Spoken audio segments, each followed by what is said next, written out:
Как сообщала «Русская весна», игумен Ефрем приехал в Киев, чтобы поприсутствовать на так называемой интронизации лидера Раскольнической, православной церкви Украины, Епифания Думенко.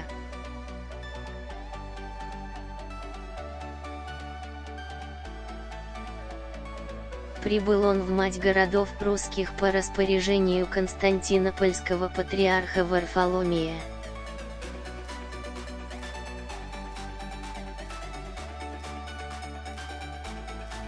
Однако, 1 февраля игумен был срочно госпитализирован с диагнозом «обширный инфаркт», и по этой причине не принимал участия в раскольническом шоу, запланированном на 3 февраля.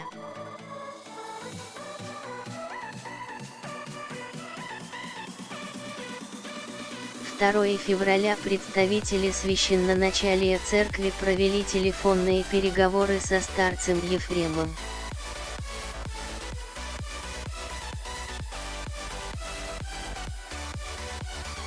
В ходе беседы настоятель Вотопецкого монастыря попросил передать, что он любит и уважает митрополита Киевского и всея Украины Ануфрия, а также всех архиереев Украинской Православной Церкви.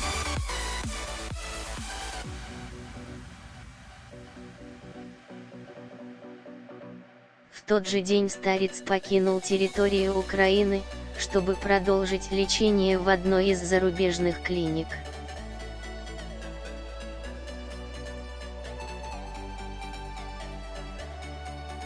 Стало известно, что старца Ефрема в больнице навещал раскольник Думенко, что дало украинским СМИ повод заявить о том, что игумен Вотопецкого монастыря якобы поздравил лжемитрополита с избранием главой украинских раскольников.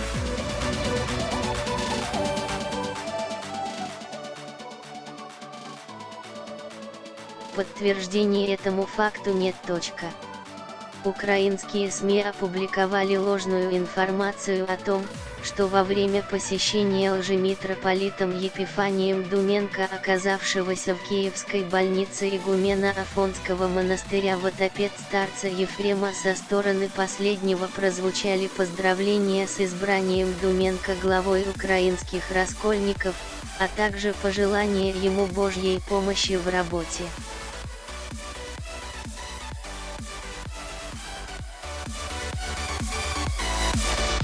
На самом же деле никаких официальных поздравлений и заявлений сделано не было.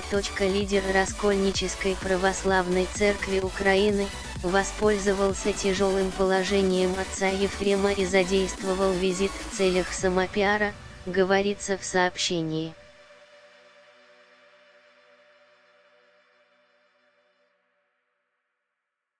Читайте также: Россия. 20 лет без войны. Остался год.